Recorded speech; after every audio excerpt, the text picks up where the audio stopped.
ओम परतत्वे सदा लीलो रामकृष्णो समागया यो धर्म स्थापन रतो वीरेशम तम नमाम्यहम। শ্রী ভগবানের অশেষ কৃপায় আবার আমরা সমবেত হয়েছি স্বামীজির সন্তানদের নিয়ে গ্রন্থ স্বামীজির পদপ্রান্তে গ্রন্থ থেকে পাঠ এবং আলোচনার উদ্দেশ্য নিয়ে আমরা অনুসরণ করছি স্বামী অবজোজানন্দজির লেখা গ্রন্থ স্বামীজির পদপ্রান্তে। আমরা বিগত দিন পড়ছিলাম স্বামী শুদ্ধানন্দজি মহারাজের জীবন। শুদ্ধানন্দজির খুব বড় ধরনের কন্ট্রিবিউশন আমাদের সংঘ জীবনে, সেটা হচ্ছে স্বামীজির লেখার বাংলা অনুবাদ। স্বামীজির লেখাকে তিনি এমনভাবে অনুবাদ করেছিলেন, স্বামীজির ভাবটি এতটুকু নষ্ট হয়নি। আমার মনে আছে যখন লীলা প্রসঙ্গের ইংরেজি অনুবাদ হচ্ছে, লীলা প্রসঙ্গে তো ইংরেজি অনুবাদ আছে, the gospel of the life story of Sri Ramakrishna, কিন্তু সেটার ইংরেজি এত কঠিন। শ্রীরামকৃষ্ণ দ্য গ্রেট মাস্টার, ভুল বলছি, শ্রীরামকৃষ্ণ দ্য গ্রেট মাস্টার, কিন্তু গ্রেট মাস্টার ইংরেজি এত কঠিন অনেক সময় ধরা যায় না। যখন অনুবাদ গ্রন্থ প্রকাশিত হওয়া শুরু হলো, সেটা হচ্ছে Sri Ramakrishna and is divine play, অথচ গ্রন্থটা একসাথে বেরিয়ে গেল, যে টুকরো টুকরো করে বেরোনো এরকম কিন্তু হয়নি। আমরা পূজনীয় চেতনানন্দজিকে আমাদের একটা অভিজ্ঞতার কথা বলেছিলাম। আমাদের যেদিন সন্ন্যাস হচ্ছে, যে রাত্রি সন্ন্যাস হচ্ছে, তার আগের দিন আমাদের শ্রাদ্ধ হয়। শ্রাদ্ধের আগের দিন, শ্রাদ্ধ যেদিন হয়ে গেল রাত্রিবেলা, মানে পরের দিন আমাদের সন্ন্যাস হবে, সেই রাত্রিরে আমরা সব এক জায়গায় বসেছি। দুটো সন্ন্যাসের নেওয়ার গল্প পড়া হলো।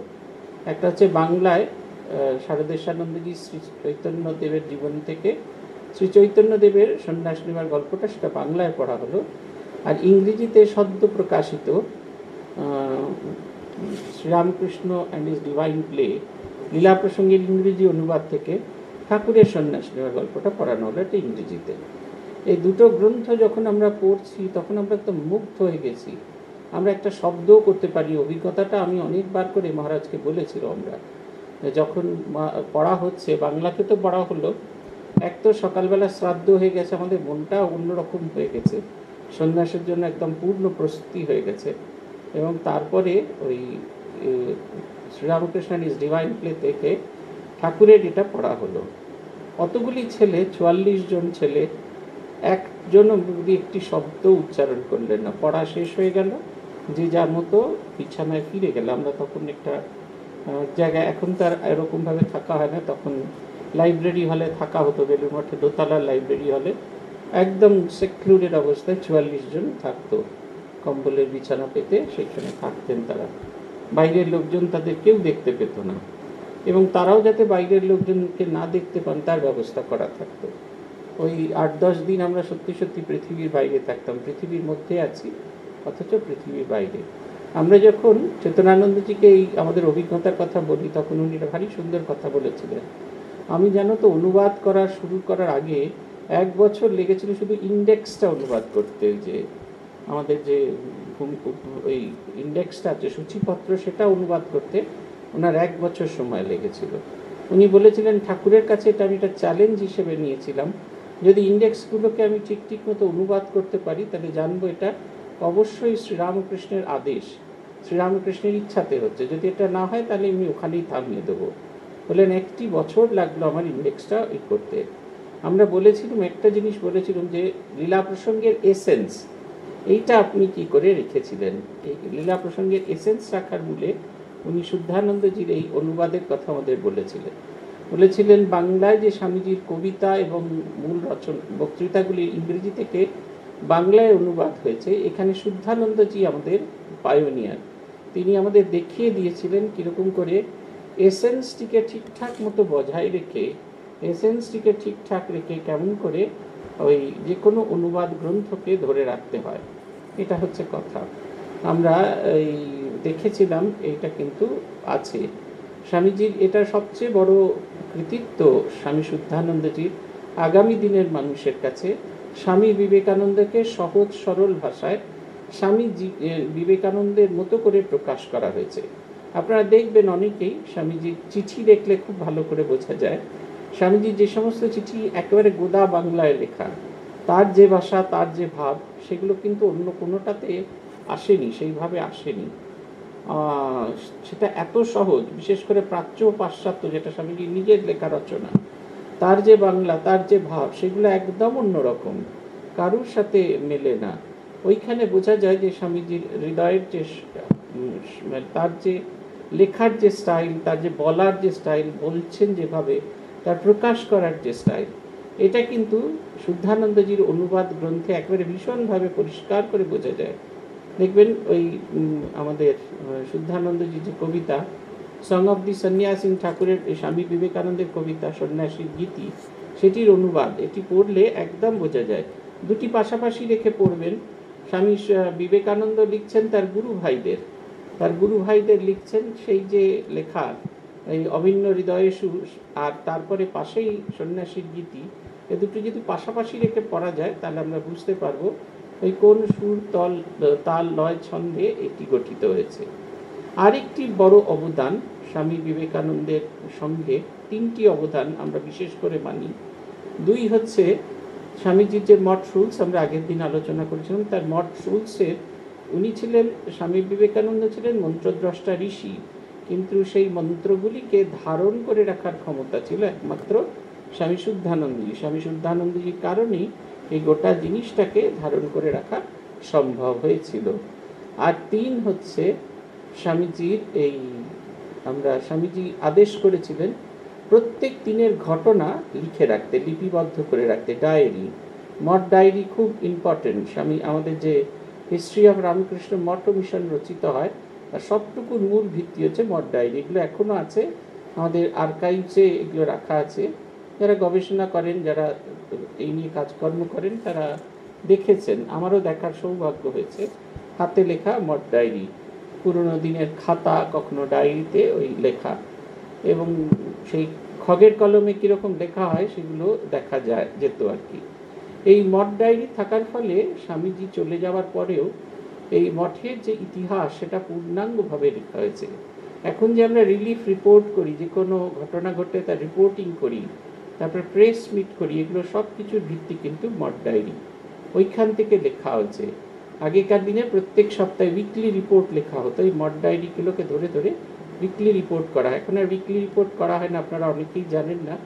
আমাদের প্রত্যেক মাসে ইন্টারনাল সার্কুলেশনের জন্য বুলেটিন বলে একটা জিনিস বেরোয়, তাতে সেটা সব সাধুর কাছে পৌঁছয়।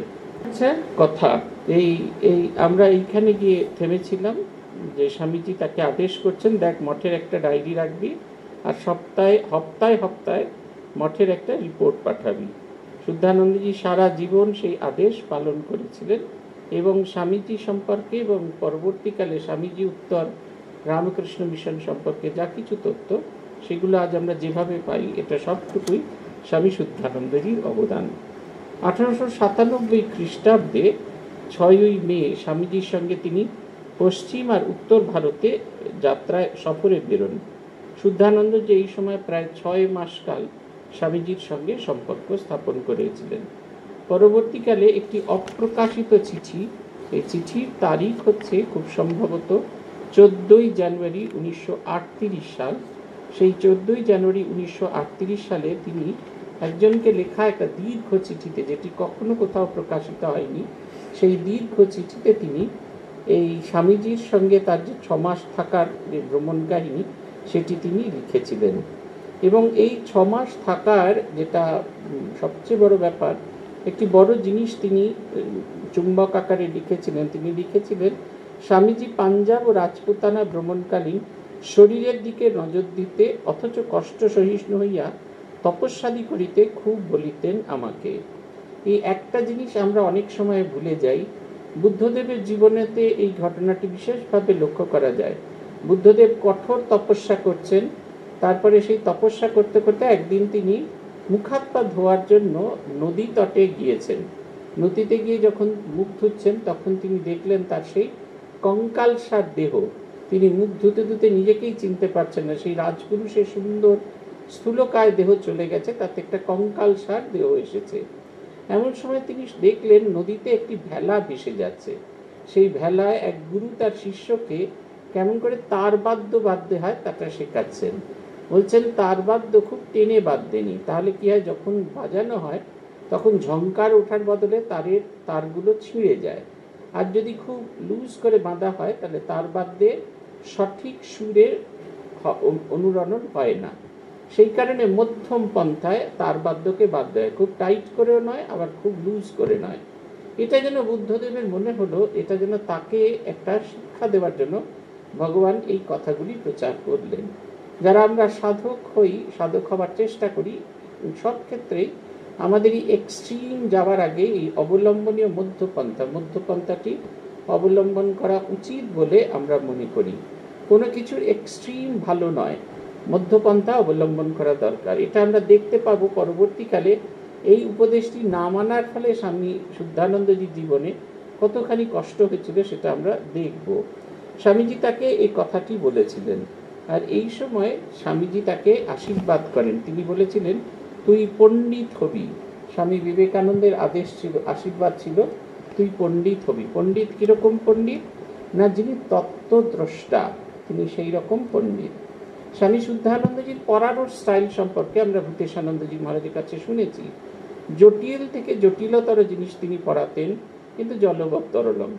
এমন সহজ সব উপমা তিনি ব্যবহার করতেন, মনে হতো যেন ছোট্ট বাচ্চা ছেলেকে যেরকম তার মা ওই ভাত খাওয়াতে খাওয়াতে, কোলে নিয়ে ভাত খাওয়াতে খাওয়াতে যেরকমভাবে গল্প বলতে বলতে ভাত খাওয়ায়, ঠিক সেরকম যেন তিনিও ওই নানা সহজ উপমা বলতে বলতে এই উপনিষদগুলি তার কাছে পরিবেশন করতেন।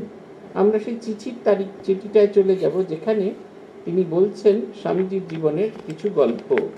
তারিখ হচ্ছে 14 জানুয়ারি 1938 সালে। তখন তিনি সঙ্গের সঙ্গগুরু, তিনি এই চিঠিটি লিখছেন। 1897 সালের শেষ ভাগে যখন আলমবাজার মঠে ছিলাম, তখন স্বামীজির আহ্বানে আমি ও বিজ্ঞানানন্দ স্বামী পশ্চিমে গিয়াছিলাম।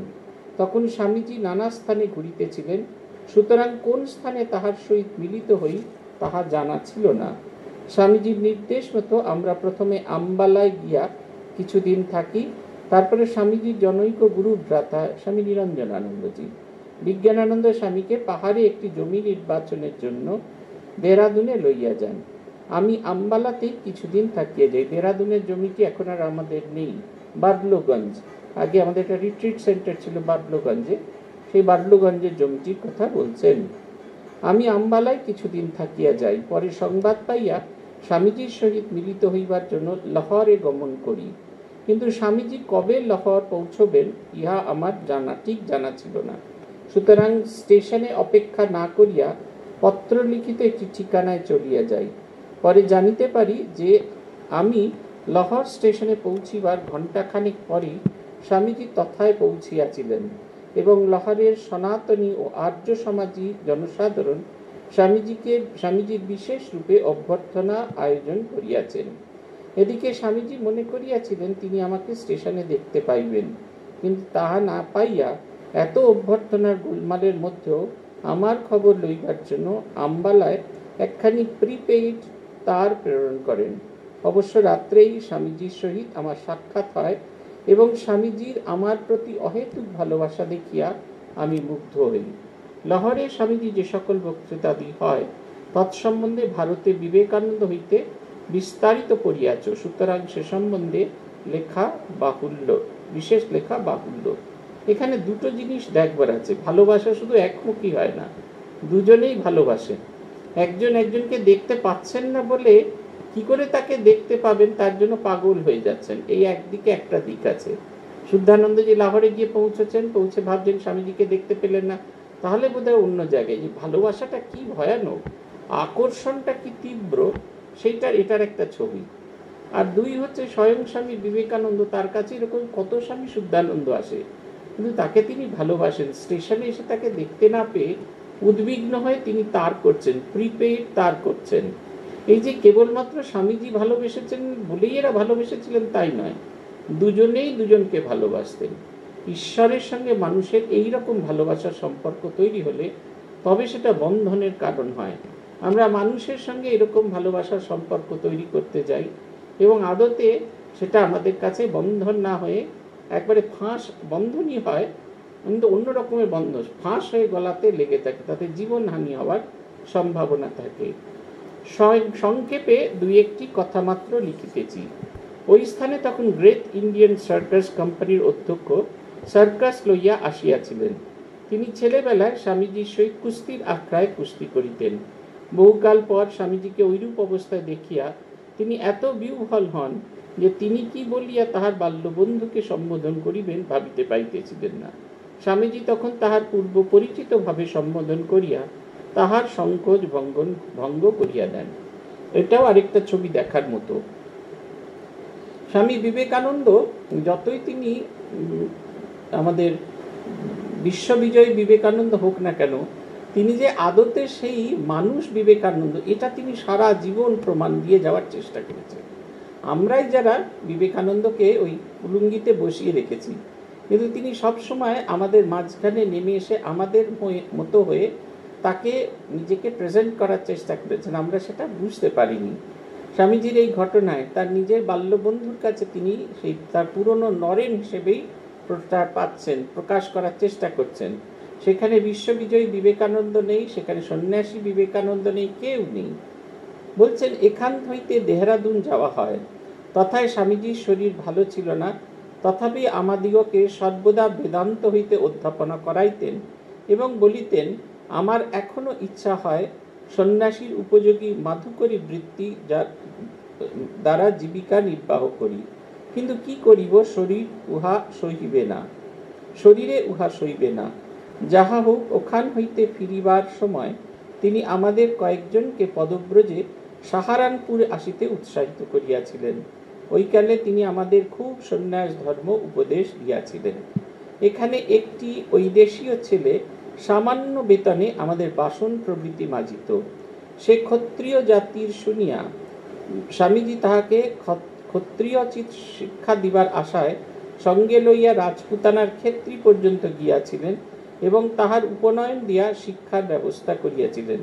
কিন্তু ছেলেটির অদৃষ্ট দোষে স্বামীজির শুভ ইচ্ছা ফলবতী হয় নাই। এটা অনেক ক্ষেত্রেই স্বামীজি চেষ্টা করে গেছেন। আমরা স্বামী শিষ্য সংবাদে পড়েছি, স্বামীজি ব্রাহ্মণত্বের অধিকার দিয়েছিলেন। ব্রাহ্মণ, ক্ষত্রিয়, বৈশ্য, এই ত্রিবর্ণের যে উপনয়ন সংস্কারের ব্যবস্থা ছিল, যেটা এখন এই যুগে আর নেই, সেই ব্যবস্থাটাকে পুনরুদ্ধার করার চেষ্টা করেছিলেন। তাদের মধ্যে মাত্র একটি পরিবার বাদ দিয়ে কেউই সেই স্বামীজির দেওয়া সেই ব্যবস্থাকে ধরে রাখতে পারেনি। এটা দুর্ভাগ্য। কিন্তু তাদের সামান্য স্বীকৃতির জন্য এটা হয়েছিল। স্বামীজি তাকে এই ভালো, সে ক্ষত্রিয় এই নিচ কর্মে শূদ্র জাতীয় কর্ম করছে বলে তাকে শিক্ষার ব্যবস্থার উপযুক্ত ব্যবস্থা করেছিলেন। তবে আমার কেমন জানি না বিশ্বাস হয় যে স্বামীজি যখন তার এই শুদ্ধ ইচ্ছাটি প্রকাশ করেছেন, শুভ ইচ্ছাটি প্রকাশ করেছেন, কখনো কখনো এর জীবনে ভালো কিছু হবেই। স্বামীজি প্রথমবার বেলুড় মঠে যে কজন কুমারীকে পূজা করেন, তাদের মধ্যে একজন পরবর্তীকালে খুব উচ্ছৃঙ্খল জীবনযাপন করতেন। তার জীবন দেখে সকলেই খুব অবাক হতেন যে এমন মানুষকে স্বয়ং স্বামী বিবেকানন্দ পূজা করেছিলেন। কিন্তু আচমকাই তার জীবনের একটি অদ্ভুত পরিবর্তন আসে। তিনি সংসার, পরিবার, পুত্র সবাইকে ছেড়ে দিয়ে ওই আমাদের আলমোড়ার ওখানে কষার দেবী অঞ্চলে সেখানে দীর্ঘদিন তপস্যা করতেন এবং তার কাছে তিনি তিনি দুর্গাপুজোর সময় স্বামীজির হাতে কুমারী হয়েছিলেন, তো তিনি মা দুর্গার দর্শন পান এবং তিনি প্রখ্যাত চিত্রকরদের ডেকে পাঠান এবং তার স্বপ্নদৃষ্ট মা দুর্গার ছবি আঁকিয়ে নেন। দীর্ঘদিন সেই দেবীর তিনি উপাসনা করেন এবং শরীর চলে যাওয়ার কিছুদিন আগে আলমোড়া আশ্রমে, তখন সত্যেন মহারাজ অধ্যক্ষ ছিলেন, তার কাছে সেই ছবিটি পাঠিয়ে দেন। কেন পাঠিয়েছিলেন সত্যেন মহারাজ সত্যি সত্যি বুঝতে পারেননি। তারপরে খবর আসে, এর 3-4 দিন বাদে তার মহাপ্রয়াণ হয়। এই যে স্বামীজির ইচ্ছা, শুভ ইচ্ছা যে একটা সময় ফলবতী হবেই, এই নিয়ে কিন্তু আজ হয়তো সেই রকম আমরা খুঁজে পাচ্ছি না, পরিবেশ হয়তো খুঁজে পাচ্ছি না, কিন্তু স্বামীজির ইচ্ছা যে ফলবতী হবেই, হতে বাধ্য, এ বিষয়ে আমাদের কোনো রকম সংশয় থাকা উচিত নয়। সাহারানপুর হইতে দিল্লি হইয়া রাজপুতানার আলোয়ার ও জয়পুরে কিছুদিন করিয়া থাকিয়া তথা হইতে স্বামীজির শিষ্য ক্ষেত্রী রাজার রাজ্যে যাওয়া হয়। ওই স্থান জয়পুর হইতে 90 মাইল দূরবর্তী। ওই সকল স্থানে স্বামীজি আমাদিগকে নিরামিষ ভোজনের জন্য খুব উৎসাহিত করিতেন। সময়ে সময়ে বলিতেন, 12 বৎসর নিরামিষ ভোজন করিতে পারিলে সিদ্ধ হওয়া যায়। দিল্লিতে স্বামীজি তাহার পূর্ব পরিচিত ধনী ব্যক্তির গৃহে না যাইয়া সামান্য অবস্থাপন্ন ভক্তের গৃহে কাটাইয়াছিলেন। আলোয়ারেও তদ্রূপ।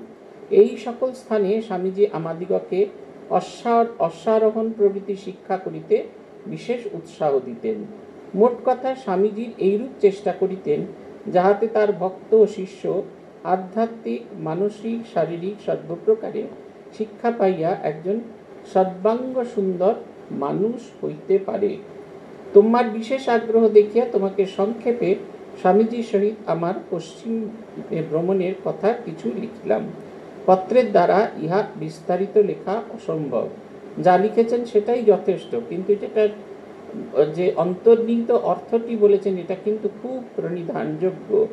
স্বামীজি চাইতেন তার সমস্ত শিষ্য, তারা যার অনুরাগী, তারা আধ্যাত্মিকভাবে যেমন শক্তিশালী হবে, মানসিকভাবেও শক্তিশালী হবে। মানসিকভাবে শক্তিশালী হওয়ার জন্য সন্ন্যাসের আদর্শ এবং তৎপ্রাপ্তি কিভাবে সম্ভব সেটি নিয়ে দীর্ঘ সময় ধরে আলোচনা করতেন। বারবার আলোচনা করার ফলে দেখবেন এটা আমাদের জীবনের একটা অঙ্গ হয়ে দাঁড়ায়। আমরা বারবার যে জিনিসটাকে চিন্তা করি, একটা সময় তার একটা প্রভাব আমাদের জীবনের উপর ভীষণভাবে প্রভাব পড়ে। শাস্ত্রে এটিকে পৌনঃপুনিকতা বলছে। একই জিনিস বারবার করে বলা। কথামৃতে এটি খুব বিশেষ করে আছে। হৃদয়রাম বলছেন না, মামা তুমি তোমার কথা একই কথা বারবার বলো কেন? ঠাকুর তাকে বকাঝকা দিয়ে বলছে, আরে শালা, আমার কথা আমি একবার কেন 100 বার বলবো, তাতে তোর কি? কিন্তু এই যে ভেতরের যে অর্থটা, সেটা হচ্ছে এই শাস্ত্রে এই পৌনঃপুনিকতাকে স্বীকৃতি দেওয়া হয়েছে। বারবার আচরণ করতে করতে সেই ভাবটাকে অঙ্গীভূত করা, এটা হচ্ছে আমাদের জীবনের একটা অঙ্গ। মনের এমন একটা ক্ষমতা, সে কোনো একটা সময়ের জন্য যেমন ওপরে উঠতে পারে, আবার সঙ্গে সঙ্গে নিচে পড়েও যেতে পারে। তাই নিচে পড়ে যাওয়া মনকে ঠিকঠাক করে রাখার জন্য এই সাধন ভজন, নিয়মিত সাধন ভজন, নিয়মিত উচ্চ চিন্তা ভাবনা, এটি খুব জরুরি। পূজ্যপাদ ভূতেশানন্দজির কথা শুনেছি, অন্যান্যদেরও দেখেছি যে তারা দীর্ঘ সময় সাধন ভজন করতেন। তারা অমন একটা উচ্চ জীবন যাপন করার পরেও এরকম দীর্ঘ সময় সাধন ভজন করতেন, এটা নিয়ে আমাদের খুব প্রশ্ন ছিল।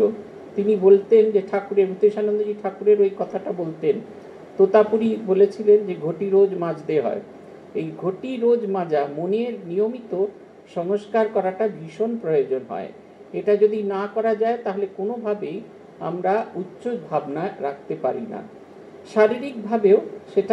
শারীরিকভাবেও সর্বাঙ্গ সুন্দর হওয়ার, শারীরিক শিক্ষাটা, শারীরিক দিক থেকেও শক্তিশালী হওয়ার কথা বলতেন।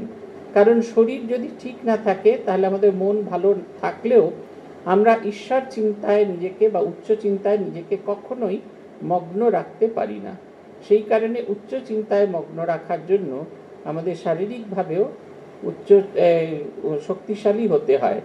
3টি জিনিস খুব জরুরি। একটা হচ্ছে আধ্যাত্মিক দিক দিয়ে, একটা হচ্ছে মানসিক দিক দিয়ে, এবং শারীরিক দিক দিয়েও শক্তিশালী হওয়া দরকার। এই সময় স্বামীজির কাছ থেকে চলে আসার পরে তিনি আলমোড়ায় নিরঞ্জনানন্দজির সঙ্গে কিছুদিন থাকেন। এই সময় স্বামী শুদ্ধানন্দজির সন্ন্যাস হয়েছিল। বিগত দিন আমরা এইটা আলোচনা করেছিলাম। তিনি দীর্ঘদিন এই নিরঞ্জনানন্দজির কাছে থাকেন। নিরঞ্জনানন্দজি খুব তপস্বী সাধু ছিলেন। তিনি চাইতেন বিরজানন্দজি, যিনি খুব জাপক ছিলেন, তাকেও সঙ্গে করে নিয়ে এসে একসঙ্গে 3 জনে বসে সাধন ভজন করবেন। কিন্তু নিরঞ্জনানন্দজি আদেশে শুদ্ধানন্দজি বিরজানন্দজিকে লিখেছিলেন, কিন্তু বিরজানন্দজির পক্ষে সেই সময় ওই আলমোড়াতে আসা সম্ভব হয়নি। তারা ওইখানে থেকে, তাই বিরজানন্দজি ছাড়াই তারা 1898 সালের সেপ্টেম্বর মাস পর্যন্ত ওখানে থেকে তারা কাশিতে যান। কাশিতে আসবার সময় আমরা কত লাক্সারিয়াসলি ঘুরে বেড়াতে পারি, তো তখনকার চলাফেরা দেখুন। বলছেন কাঠগুদাম হতে 37 মাইল পথ প্রথমে পায়ে হেঁটে যাওয়া হলো। তারপরে কাঠগুদাম থেকে উভয়ে ট্রেনে চড়ে সেখান থেকে যাওয়া হলো। মাদার সেভিয়ার দুজনের ওই পাথেয় বাবদ 35 টাকা দিয়েছিলেন। এবং লালা বদ্রিশা একটা ঘোড়ার ব্যবস্থা করে দিয়েছিলেন নিরঞ্জনানন্দজির জন্য। এই নিয়েই তারা শারীরিক কৃচ্ছতা করেও এই তপস্যা করতে এসেছিলেন। কাশীধামে এসে তারা বংশীদত্তের বাগানে এসে উঠলেন এবং বংশীদত্তের বাগানে সেখানে দীর্ঘদিন তপস্যা করতে থাকলেন। বংশীদত্তের বাগানে একসময়, আপনাদের মনে আছে কিনা জানি না, বুড়ো গোপালদা অদ্বৈতানন্দজির তপস্যা করতেন। অদ্বৈতানন্দজির ভিক্ষাপাত্র ইত্যাদি সেই বংশীদত্তের বাগানে ছিল। এরাও সেই বংশীদত্তের বাগানে থাকাকালীন সেইখানে আরও দুটো ওই ভিক্ষাপাত্র কিনে নেন, আর দুটো মাটির থালা কেনেন। সেই ভিক্ষা নিয়ে এসে সেই মাটির থালায় করে খেয়ে আবার সেটা ধুয়ে তুলে রাখতেন। ভিক্ষা বলতে কি, প্রথম দিন বংশীদত্তের বাগানে তার ম্যানেজার খাইয়েছিলেন, পরের দিন তারা 1 মাইল পথ যেতেন ভিক্ষা আনতে। ভিক্ষা মূলত ভাত আর অরহর ডাল, কোথাও সবজি পাওয়া যেত না, রুটি, সবজি কোনো জায়গায় পাওয়া যেত না। তাই খাবারের একটা ভ্যারাইটি আনার জন্য ওরা ওই বংশীদত্তের বাগান থেকে কিছু লেবু তুলে সেই লেবুগুলোকে কেটে লবণ দিয়ে একবারে জারিত করে রেখে দিতেন। রোজ খাবার সময় সেই একটু করে নিয়ে চেটে আবার তাই দিয়ে ভাতটা খেতেন, যাতে ওই যে ভাতের সঙ্গে যে সবজি বা তরকারি কিছু নেই, এইটার অভাব যেন মেটানো যায়। কি অদ্ভুত তপস্যা করে, কি কষ্ট করে তারা তাদের সাধু জীবনগুলোকে তৈরি করার চেষ্টা করেছিলেন। এই কঠিন নিরবচ্ছিন্ন তপস্যার ফলে শুদ্ধানন্দজির শরীর একেবারে ভেঙে যায়। ক্রমাগত তার পিত্ত, বমি এই জাতীয় নানা কিছু হতে থাকে, জ্বর হতে থাকে।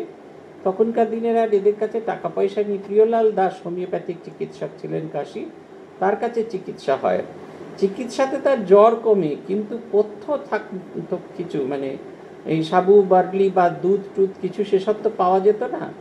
ওই শুধুমাত্র ভাত ডালে আর কিছু হয় না। তাই তার শরীর দিনে দিনে আবার বারবার অসুস্থ হয়ে পড়তে এবং দিনে দিনে রোগা হতে থাকেন, যেটির ক্ষতি তার সারা জীবনের জন্য হয়। এই সময় এই শুদ্ধানন্দজির সাথে আরেকজনের সাথে পরিচয় হয়। পরবর্তীকালে তারা দুই বন্ধু রামকৃষ্ণের সঙ্গে অত্যন্ত সুনামের সঙ্গে গৃহীত হন। চারুবাবু এবং আমাদের চারুচন্দ্র, আর চারুচন্দ্রের সঙ্গে প্রথম দেখানো হয়, আর পরে কেদারনাথ মৌলিক তার বন্ধুর সঙ্গে দেখা হয়। এরা তখনও পর্যন্ত স্বামী বিবেকানন্দ সম্পর্কে কিছু একটা জানতেন না, কিন্তু শুদ্ধানন্দজিকে তারা ভালোবাসতেন এবং শুদ্ধানন্দজির মাধ্যমেই চারুবাবু স্বামী বিবেকানন্দের ভাব ভাবনার সঙ্গে পরিচিত হন। এবং পরবর্তীকালে এই চারুবাবু এবং কেদারনাথ মৌলিকের মিলিত প্রচেষ্টায় তৈরি হয় রামকৃষ্ণ মিশন সেবাশ্রম বা Ramakrishna mission home of service, যা আমরা আজকে কাশীতে দেখতে পাই।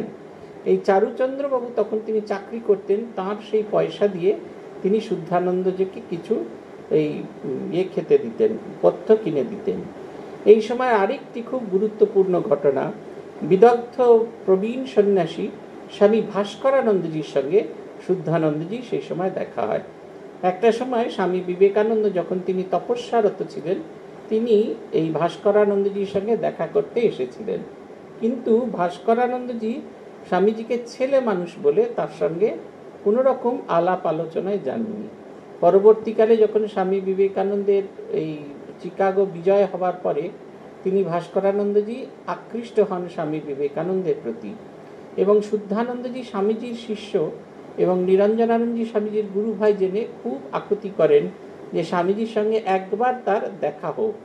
কিন্তু স্বামীজির সঙ্গে আর এ জীবনে তাদের আর দেখা হয়নি। কিন্তু স্বামীজি একটি ভারী সুন্দর প্রেরণাদায়ী সংস্কৃত ভাষায় একটি চিঠি লেখেন। সেই সময় স্বামী শারদানন্দজি কাশীতে আসেন।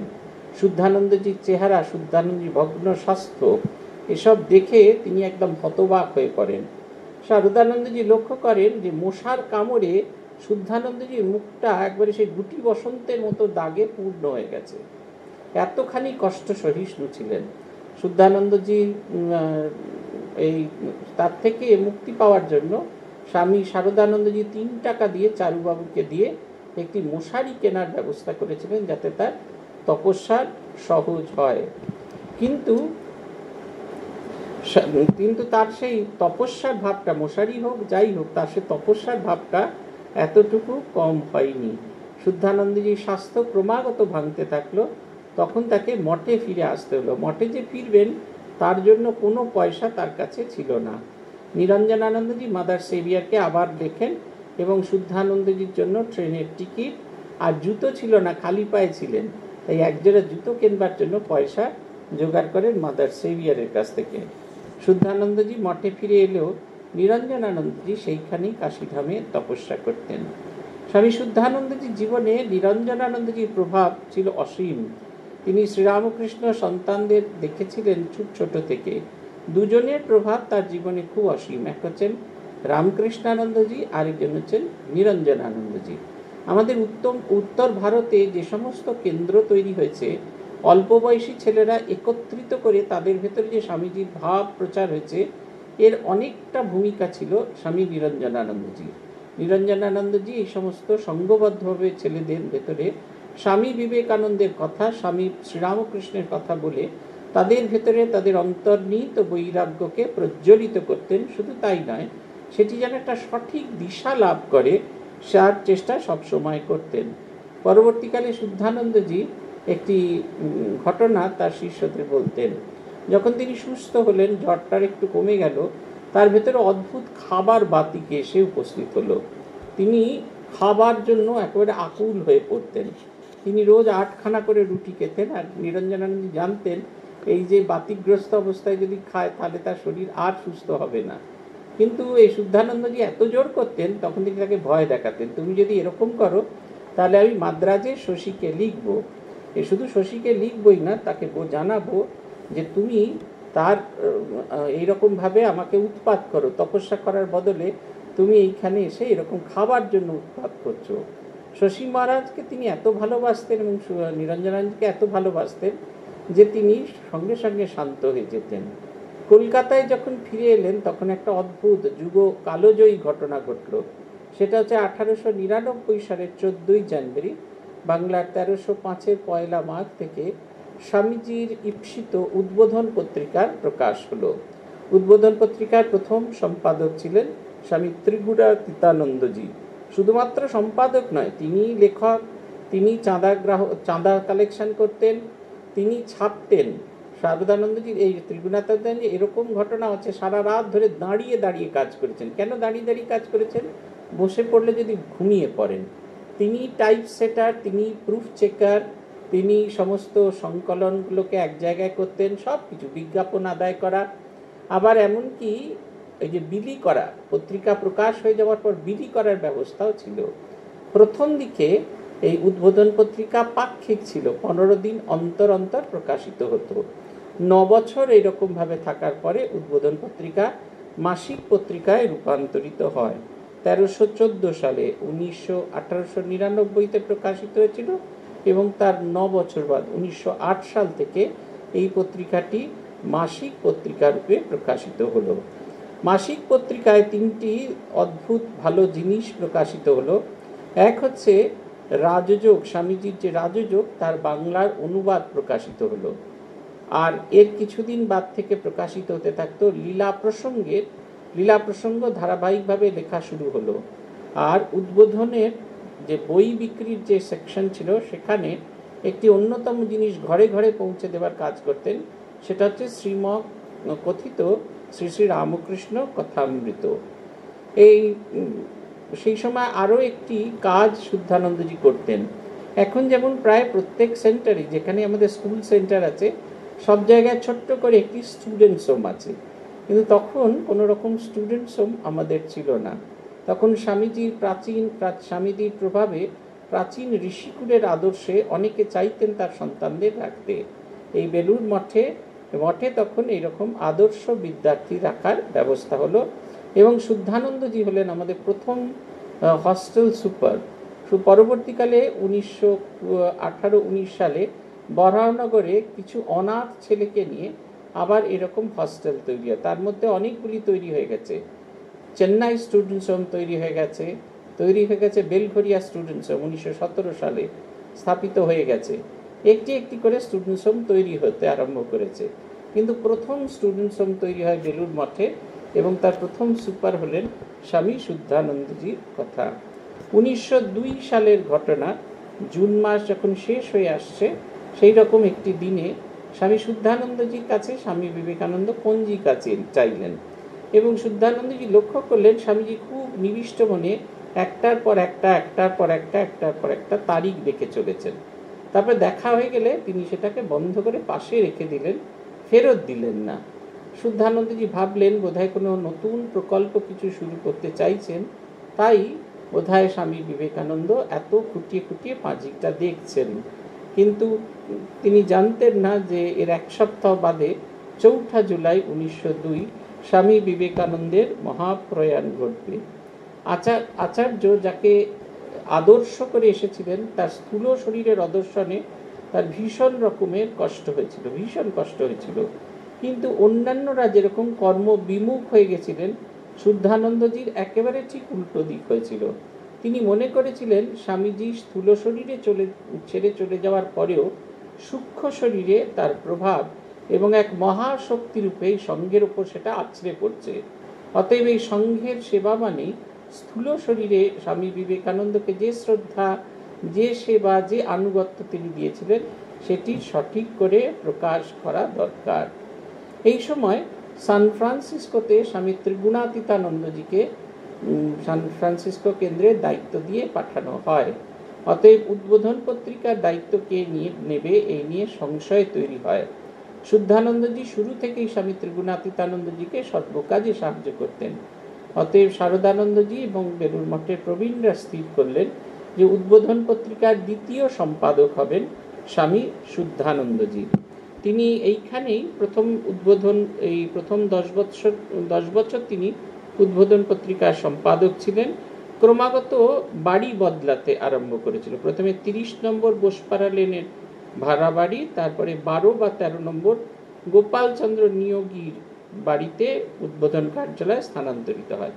এই গোপাল নিয়োগী লেনে একটুখানি জমি দান করেছিলেন খোড় কেদারবাবু, যিনি খড়ের ব্যবসা করতেন, এবং সেই বাজার থেকে ধার এবং লীলা প্রসঙ্গ বিক্রি করে যে অর্থ ছিল তাই দিয়ে স্বামী শারদানন্দজি এই গোপালচন্দ্র নিয়োগী লেনেই তৈরি করলেন একটি নতুন বাড়ি শ্রী শ্রী মায়ের জন্য। এবং সেই বাড়িতেই 1909 সালের 23শে মে শ্রী শ্রী মা পদার্পণ করেন। এবং যেদিন থেকে মা পদার্পণ করেন সেই দিন থেকে উদ্বোধন কার্যালয় উঠে এসে এই বাড়ির একতলায় কাজ করা শুরু করেছিলেন। স্বামীজিকে প্রচার এটা একটা তার গুরু সেবার একটা অন্যতম অঙ্গ ছিল। স্বামী শুদ্ধানন্দজি মনে করতেন জনমানসে স্বামী বিবেকানন্দের প্রচার করাটাই তার অন্যতম গুরু সেবা। সেই কারণে তিনি যেমন স্বামীজির রাজযোগ লিখতেন, রাজযোগের অনুবাদ করছিলেন, যেমন লীলা প্রসঙ্গ লিখতেন, তেমনি তিনি খুব মৌলিক কিছু রচনা স্বামী বিবেকানন্দের ভাব নিয়ে সেই মৌলিক রচনাগুলিকে প্রকাশ করা শুরু করলেন। আপনারা কিছু কিছু রচনা অবশ্যই খুঁজে পাবেন। উদ্বোধন পত্রিকার শতাব্দী জয়ন্তী যে সংস্করণটি তৈরি হয়েছে তার ভেতরে শুদ্ধানন্দজির এরকম ছোট অথচ খুব প্রেরণাদায়ী এই সমস্ত রচনাগুলি আছে। 1903 সালে, সেই সময় 3 সালের 7ই মে শুদ্ধানন্দজিকে বেলুড় মঠের অন্যতম ট্রাস্টি হিসেবে নিযুক্ত করেন এবং স্বামী শারদানন্দজি তার উপর খানিকটা প্রশাসনের দায়িত্ব দিয়ে নিশ্চিন্ত থাকতেন। এরকমও হয়েছে যে স্বামী শারদানন্দজি খুব বিরক্ত হয়েছেন, কাগজে আমাদের রিলিফ রিপোর্ট প্রকাশিত হয়ে গেছে। তিনি জিজ্ঞাসা করলেন তাকে না দেখিয়ে তার নামেতে রিলিফ রিপোর্ট কেন প্রকাশ করা হলো। যখন তিনি জানলেন যে মঠ থেকে বাগবাজারে এনে দেখিয়ে আবার মঠে ফিরে যাওয়া, এটা গিয়ে রিলিফ রিপোর্ট প্রকাশ করা, এটা প্রায় অসম্ভব একটা ব্যাপার, তখন তাই স্বামী শুদ্ধানন্দজিকে দেখানো হয়েছে, সঙ্গে সঙ্গে তিনি সেটা অ্যাপ্রুভ করলেন। স্বামী শুদ্ধানন্দজি আরও একটা বড় কাজ ছিল। শ্রী শ্রী মা লোকান্তরিত হবার পরে মায়ের স্মৃতিকে ধরে রাখার জন্য একটি গ্রন্থ প্রকাশিত হবে ঠিক হলো। মায়ের শরীর চলে যাওয়ার ঠিক 7 বছরের ভেতরে সেই গ্রন্থটি প্রকাশিত হতে থাকলো। সেই গ্রন্থের নাম শ্রী শ্রী মায়ের কথা। শারদানন্দজি রাজি হলেন এই গ্রন্থটি প্রকাশ করতে, যদি যে সময় এই স্মৃতি কথাগুলো পড়া হবে সে সময় তারই সঙ্গে যদি স্বামী শুদ্ধানন্দ সেটিকে শোনেন। তাই মাসের একটা নির্দিষ্ট সময় শুদ্ধানন্দজি বেলুড় মঠ থেকে আমাদের আসতেন, উদ্বোধন কার্যালয়ে আসতেন এবং সেই কদিন তিনি থাকতেন এবং প্রত্যেক দিন সন্ধ্যারতির পরে স্বামী শুদ্ধানন্দজি এবং স্বামী শারদানন্দজি এবং শ্রী শ্রী মায়ের দীক্ষিত সন্তানদের সামনে এই স্মৃতিকথাগুলি একটি একটি করে পড়া হতো। যে যে কথাগুলি সেই সময় বাদ পড়েছিল, এখন সেগুলিকে অনেকেই খুব ভালোভাবে গ্রহণ করেছেন দেখেছি, মায়ের কথা বলেই বোধহয়। কিন্তু অনেক ভালো ভালো স্মৃতিকথা যেগুলো আমরা এখন পাই, সেগুলি কিন্তু শারদানন্দজি, শুদ্ধানন্দজি বাদ দিয়েছিলেন, কারণ তার মধ্যে ঐতিহাসিক প্রামাণ্যতার অভাব ছিল বলে তারা মনে করেছিলেন। আমাদের পূজনীয় রামগোপাল মহারাজ এই ব্যাপারে খুব খুব সতর্ক ছিলেন যে মায়ের যেন একবারে খুব প্রামাণ্য জীবনী গ্রন্থ বেরোয়। এবং পরবর্তীকালে তিনি যখন ম্যানেজার, সেই সময় এই গ্রন্থগুলো বেরোলে তিনি বেশ বলতেন, ওগুলো সব ফেলে দেওয়া ছাঁটমাল। ছাঁটমাল মানে যে অংশটা আমাদের প্রয়োজন নেই, ছেঁটে বাদ দিয়ে দিয়েছি, সেই ছাঁটমাল উনি বলতেন সেই গ্রন্থগুলোকে। আরেকটি বড় কাজ সে সময় স্বামী শুদ্ধানন্দজি করেছিলেন, সেটা হচ্ছে বিবেকানন্দ সোসাইটি স্থাপন। সিস্টার নিবেদিতাকে সঙ্গে নিয়ে স্বামী বিবেকানন্দের নামে একটি সংঘ তৈরি করেন। এখনও সেটা আছে, বিবেকানন্দ রোডের উপরে বিরাট তার বাড়ি। তখন ঠিক এরকম ছিল না। বিবেকানন্দ সোসাইটি না, এই স্থাপনের মূল উদ্দেশ্য ছিল স্বামী বিবেকানন্দকে জনমানসে, বিশেষ করে অল্প বয়সী ছেলেদের মধ্যে প্রচার করা। তিনি একেবারে বাচ্চা ছেলেদের মধ্যে, ছোট ছেলেদের মধ্যে তাদের মতো করে মিশতেন এবং ঘন্টার পর ঘন্টা তাদের সঙ্গে গল্প করতেন। এবং যাই আলোচনা করুন না কেন, সব কিছুর মূল ছিল তারা স্বামী বিবেকানন্দকে নিয়ে আলোচনা করতেন। তিনি উপনিষদ বিষয়ে স্পেশালিস্ট ছিলেন, বিশেষ করে 3টি উপনিষদ, বৃহদারণ্যক, ছান্দোগ্য এবং কঠোপনিষদ। স্বামীজির প্রিয় ছিল কঠোপনিষদ, তাই তার কঠোপনিষদের প্রচারের খুব ভূমিকা ছিল। কঠোপনিষদ তিনি প্রচার করতেন স্বামী বিবেকানন্দের শিক্ষার আলোকে। বড় সহজ করে তিনি কঠোপনিষদ সাধারণ মানুষের কাছে প্রকাশ করতেন। এবং একই সঙ্গে তিনি অনর্গল আবৃত্তি করতেন গিরিশচন্দ্র ঘোষের লেখা সমস্ত বৈরাগ্যমূলক যে নাটক আছে, সেই নাটকের সংলাপগুলি উচ্চারণ করে, সেই সংলাপগুলি, প্রয়োজনীয় সংলাপগুলিকে উচ্চারণ করে তিনি করতেন। তিনি কখনো, তার একটা স্পেশাল গুণ ছিল, কখনো কাউকে সাধু হওয়ার কথা বলতেন না, কিন্তু যেটা করতেন, সাধু হওয়ার যাবতীয়, মানে একটা উচ্চ জীবন যাপন করার জন্য যাবতীয় মাল, মানে রসদ যা, সেগুলো কিন্তু তিনি সাপ্লাই দিয়ে যেতেন। একটি মানুষের পরিমণ্ডলটাকে ধীরে ধীরে ধীরে ধীরে বদল করতেন। পরিমণ্ডলটাকে তিনি এমনভাবে বদল করতেন যে মানুষ খুব ধীরে ধীরে এর ভেতরে ঢুকে যেত। স্বামীজির এই সোসাইটির ছেলেপুলেরা পরবর্তীকালে যারা সাধু হতে পারেনি, যারা স্বামী শুদ্ধানন্দজির কাছে আসতেন, তাদের একটি স্মৃতিকথা এখানে আমরা আজকে পড়ব। সেখানে বলা হচ্ছে, তখন সমবয়স্ক যে কয়েকজন যুবক আমরা যেতাম, সকলকেই তিনি এমন আপন করে নিতেন যে সন্ধ্যার পরে ও ছুটির দিনে সোসাইটিতে গিয়ে তাঁর সঙ্গ লাভের বা তার মুখের কথা শুনবার আকর্ষণ ত্যাগ করতে পারতাম না কিছুতেই।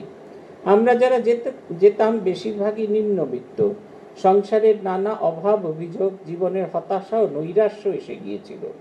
তখন এইভাবে এমন একজন প্রেমিক সন্ন্যাসীর সঙ্গ লাভে আমরা এক নতুন জীবনের আস্বাদ পেয়েছিলাম। তিনি আমাদের মনে প্রাণে বাস্তবিকই নতুন অনুভূতির সাড়া জাগিয়ে দিয়েছিলেন। তাকে আরও বেশি সময় পাবার আকাঙ্ক্ষায় আমাদের কেউ কেউ সোসাইটিতেও রাত্রিবাস করতে লাগলো। এটা কিন্তু আমরা স্বামী আত্মস্থানন্দজির কাছে শুনেছি। স্বামী আত্মস্থানন্দজি খুব বেশি দিন শুদ্ধানন্দজিকে পাননি, খুব অল্প দিন পেয়েছেন। স্টুডেন্টস হোম থেকে তিনি শুদ্ধানন্দজির কাছে যেতেন এবং স্টুডেন্টস হোম থেকে তিনি গিয়ে তার সঙ্গে ধর্ম কথা হতো না। অদ্ভুতভাবে তিনি জীবন কেমন করে গঠন করতে হবে, অল্প বয়সী ছেলেদের যা কিছু সমস্যা আছে, জীবনের যা কিছু সমস্যা আছে, সেগুলোকে অতিক্রম করে কেমন একটি উচ্চ জীবন যাপন করতে হয়, এর কথাই বারবার বলতেন। এবং অবশ্যভাবে তিনি স্বামী বিবেকানন্দের কথা এই প্রসঙ্গে বলতেন। স্বামী আত্মস্থানীর কাছে শুনেছি যে তিনি যখন বলতেন, তখন যেন মনে হতো যে তিনি যেন আমার বন্ধু হয়ে গেছেন এবং আমার মনের যাবতীয় সমস্যাগুলো, আমার মনের যাবতীয় সংশয়গুলোকে তিনি যেন দেখতে পাচ্ছেন এবং সেই অনুযায়ী তিনি তার নিরসনের চেষ্টা করতেন। একবার তিনি মধুপুর থেকে জনৈক একজন কর্মীকে লেখেন, সোসাইটির একজন কর্মীকে লেখেন, সোসাইটিতে এমন একটা ধর্মভাবের তরঙ্গ তোলো যাহাতে উহা বিবেকানন্দের নামের যোগ্য হয়। একটা দুটো লোকও যদি সোসাইটির কন্ট্যাক্টে এসে মানুষ হতে পারে সেও মঙ্গল। কাশী থেকে লেখা তার আরেকটি চিঠিতে তিনি লিখছেন, খুব উৎসাহ করিয়া স্বামী ঠাকুর স্বামীজির নাম লইয়া কাজ করিয়া যাও, নিরুৎসাহ হইও না। গীতায় ভগবানের কথা মনে করিও, নাহি কল্যাণকৃত কশ্চিৎ দুর্গতিম তাত গচ্ছতি। আমি সময়ে সময়ে তোমাদিগকে বা তোমাদের কাজে ক্রিটিসাইজ করি বলিয়া কিছু মনে করিও না। জানিও এবং বিশ্বাস করিও তোমাদের এবং সোসাইটি সংক্রান্ত সকলকেই প্রাণের সহিত ভালোবাসি। সোসাইটির জন্য যে এতটুকু কার্য করে সেও ঠাকুর স্বামীজি যে মহান কার্যের উদ্দেশ্যে এখানে আসিয়াছিলেন তাহার যথাসাধ্য সহায়তা করিতেছেন জানিয়া উৎফুল্ল হই। এইটা হচ্ছে কথা। আমরা যেন যে যে কাজটাই করি আমরা যেন ঠাকুর স্বামীজির কাজে সেই কাঠবিড়ালির মতো খানিকটা বালিয়ে দিচ্ছি, এই বোধটা থাকা দরকার। দুঃখ না পেলে, আঘাত না পেলে কখনো আমাদের জীবনের কোনো রকম উন্নতি বা উন্মেষ হয় না। আঘাত আছে বলেই আমাদের জীবনগুলো এত ভালো হয়। সেটা আমরা যখন আঘাত পাই তখন ঠিক বুঝতে পারি না। রবীন্দ্রনাথের গান আছে না, আঘাত সে যে পরশ তব সেই তো পুরস্কার। এই আঘাত দিয়ে যে ভগবান আমাদের স্পর্শ করেন এটা আমরা বুঝতে পারি না। পূজনীয় অনামায়ানন্দের জীবনের একটা ঘটনা আমরা একবার শুনেছিলাম, এটা পরবর্তীকালে বেদান্ত কেশরীর কোনো একটা এডিশনে প্রকাশিত হয়েছে। দেবরাজানন্দজি তার লেখাতে লিখেছেন এই ঘটনাটা। ঘটনাটা হলো এই, অনামায়ানন্দজি তখন এই সারগাছি আশ্রমের সম্পাদক ছিলেন এবং সারগাছি সম্পাদক থাকাকালীন এবং দেবরাজানন্দজি তখন সারগাছি স্কুলের হেডমাস্টার ছিলেন। তিনি মাঝে মাঝেই তার নানা রকম পরিকল্পনা নিয়ে এসে অনামায়ানন্দজিকে বলতেন, আর পরিকল্পনাটি টেবিলে পড়া মাত্র অনামায়ানন্দজি তার বিরোধিতা করা শুরু করতেন, একেবারে চাঁচা ছোলা বিরোধিতা।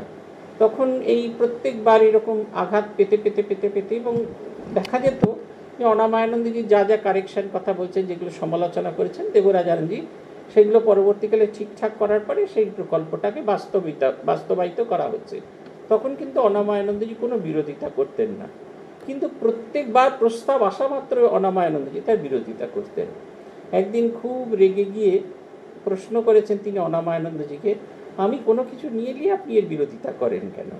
অনামায়ানন্দজি কি সুন্দর উত্তর দিচ্ছেন, যেটা দেবরাজানজি লিখছেন, যে আমি ঠিক বিরোধিতা করি না, এই প্রস্তাবটা যখন তুমি ছাত্রদের মানে অভিভাবক অভিভাবিকাদের সামনে রাখবে, তোমাকে যে যে প্রশ্নের সম্মুখীন হতে হবে সেই সেই প্রশ্নগুলো আমি আগে থেকেই করে রাখি, যাতে এই প্রশ্নগুলোর উত্তর খুঁজে তুমি তৈরি থাকো। যখন এই অভিভাবক অভিভাবিকারা তোমাকে প্রশ্ন করবে তখন যেন তুমি তোমার প্রশ্নগুলো ঠিক ঠিক উত্তর দিতে পারো। আর এই আমি সমালোচনা করি তার কারণ হচ্ছে আমি চাই যে প্রকল্প বা যে ভাবনা চিন্তাটা তুমি বাস্তবায়িত করতে চাইছো সেটা সম্পূর্ণ ত্রুটি মুক্ত হন। সমালোচনারও যে একটা বড় ভূমিকা আছে এটা আমরা এই ঘটনা থেকে দেখতে পাই। সেই সময় একটি খুব সুন্দর গ্রন্থ বেরোচ্ছিল মায়াবতী থেকে, স্বামী বিবেকানন্দের জীবনী। স্বামী বিবেকানন্দের জীবনী, এটা বিরজানন্দজির মানে অদম্য চেষ্টা এবং অক্লান্ত পরিশ্রমের ফলে এই বৃহদাকার জীবনীটি প্রকাশিত হয়। এটি যখন শুদ্ধানন্দজি হাতে পেলেন, Swami Vivekananda, life of Swami Vivekananda by eastern and western disciples, এই গ্রন্থটি যখন প্রকাশিত, এটি প্রথম ইংরেজি জীবনী স্বামী বিবেকানন্দের। এটি বিরজানন্দজি প্রকাশ করেছিলেন। তখন পর্যন্ত যা কিছু মাল মশলা তিনি পেয়েছিলেন এবং যেসব স্মৃতিকথা পেয়েছিলেন, যেসব ঘটনা ঘটেছিলেন, সেগুলিকে সন্নিবেশিত করে এক জায়গায় এই গ্রন্থ প্রকাশেও খুব বাধা এসেছিল। কারণ মাদার সেভিয়ার বুঝতেই পারেননি যে এই কাজের জন্য বিরজানন্দজির মতো এমন সাধারণ লেখাপড়া জানা মানুষকে কেন পাঠানো হলো।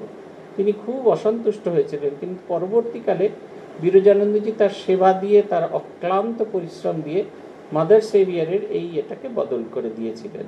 এই লেখাটি যখন হলো তখন রোজ মাদার সেভিয়ারের সামনে বিরজানন্দজি সেই অংশটি পাঠ করে শোনাতেন। মাদার সেভিয়ার কখনো সেটা অ্যাপ্রুভ করতেন, আবার মাদার সেভিয়ার কখনো সেটা থেকে সেটার সমালোচনা করতেন। এইটা হলো কথা। এরপরে আমরা শুদ্ধানন্দজিকে একেবারে বেলুড় মঠেই দেখতে পাই। 1926 সালে বেলুড় মঠে 7 দিন ধরে প্রথম ধর্ম মহাসম্মেলন হয়।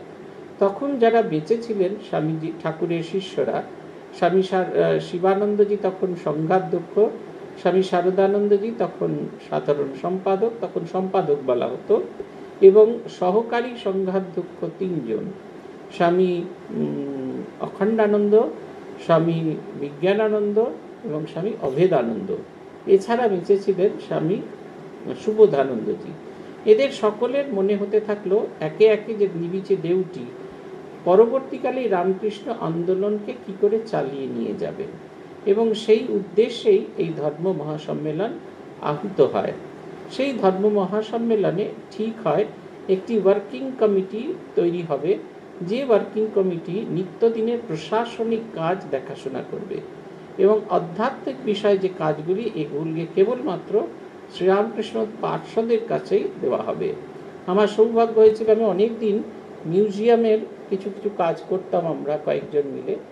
এইটি ডিজিটালাইজ করা হচ্ছিল, এই যে সমস্ত ডকুমেন্টগুলো ছিল এগুলো ডিজিটালাইজ করা হচ্ছিল। তখন হাতে লেখা সার্কুলার বেরোতো এবং সেই সার্কুলারের একটি কপি আমাদের কাছে ছিল, যেটা আমরা পরবর্তীকালে হাতে লেখা তো সেগুলো সবাই বুঝতে পারে না, সেগুলো পাঠোদ্ধার করে সেগুলোকে কম্পিউটারে সেগুলোকে টাইপ করে সেগুলোকে ওই পাবলিকলি যখন ডিসপ্লে হবে সেই অংশটুকু ডিসপ্লে হবে, আর এই আমাদের যে অরিজিনাল যে চিঠি আছে বা সার্কুলার আছে এগুলো একেবারে চলে যাবে মাহফিজ খানাম, আমাদের আর্কাইভসে চলে যাবে। তার মধ্যে দেখেছিলাম স্বামী শারদানন্দজি এবং স্বামী শিবানন্দজির জয়েন্ট সিগনেচারে এই সার্কুলার প্রকাশিত হয়েছিল। সেখানে পরিষ্কার করে বলা আছে ওয়ার্কিং কমিটি কেন তৈরি করা হলো। ওয়ার্কিং কমিটির উদ্দেশ্য হচ্ছে প্রশাসনিক যাবতীয় কাজকর্ম এগুলো একটি কমিটি দেখাশোনা করবে। সেই কমিটির প্রধান ছিলেন স্বামী বিরজানন্দজি মহারাজ, এবং শুদ্ধানন্দজিকে ধীরে ধীরে ধীরে ধীরে তৈরি করা হচ্ছিল। এবং শুদ্ধানন্দজির মিলিত চেষ্টায়, শুদ্ধানন্দজি এবং বিরজানন্দজির মিলিত চেষ্টায় এই স্বামী বিবেকানন্দ এই প্রথম ধর্ম মহাসম্মেলন অত্যন্ত সাকসেসফুল হয়। 1927 সালের 29শে অগস্ট রামকৃষ্ণ সংঘের একটি অত্যন্ত দুঃখের এবং মর্মান্তিক দিন। পরপর ঘটনাগুলি ঘটছিল। সেই দিনকে স্বামী শারদানন্দজির মহাপ্রয়াণ হয়। এর ঠিক 4 দিন আগে স্বামী শারদানন্দজি সন্ন্যাস রোগে আক্রান্ত হন এবং ধীরে ধীরে অসুস্থতা বাড়তে বাড়তে 1927 সালে 19শে অগস্ট স্বামী শারদানন্দজির মহাপ্রয়াণ হয়। এখন মহাপ্রয়াণ তো হয়ে গেছে, সকলের ভেতরে একটা ভীষণ রকমের আঘাত, কিন্তু শারদানন্দজির এই কার্যভার কে সামলাবে?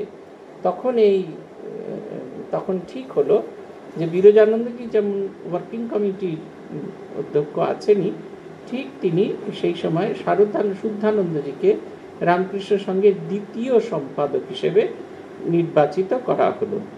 এই দ্বিতীয় সম্পাদকের দায়িত্ব তিনি শুধু 7 বছর পালন করেছিলেন, 1927 থেকে 1934। তিনি এমনি ছেড়ে দেননি। অখণ্ডানন্দজির খুব অভিমান হয়েছিল, কারণ শারদানন্দ এই আমাদের